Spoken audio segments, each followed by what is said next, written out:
Yep, that's me. You're probably wondering how I ended up in this situation.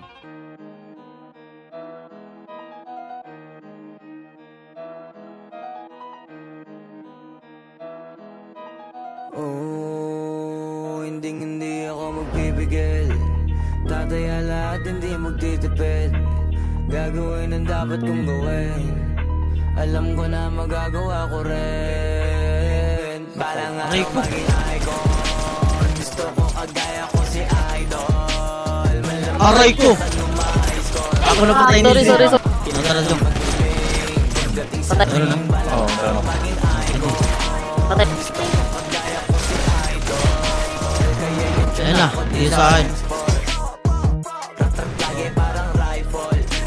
Huwag ka kakagat sa fake. Iwas ka sa foul. Huwag kang makampante. Ingat sa galaw.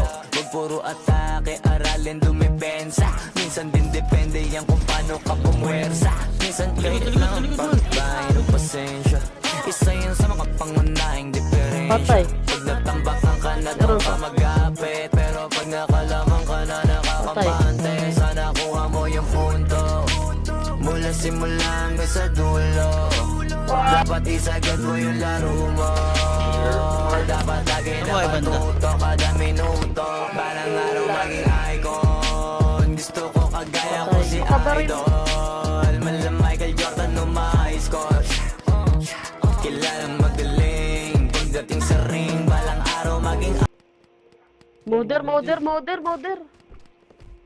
Mother.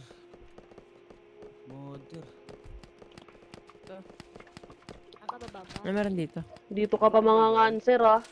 Abnormal na tayo, pre. Uy, Wala, yan Ano na na. gago, yan na. Atas kayo, alis kayo dyan. Alis ka. Ang ipis. Yan nga eh. Dito ka pa mga answer ah. icon. Gusto ko kagaya ko si Idol. Si on top.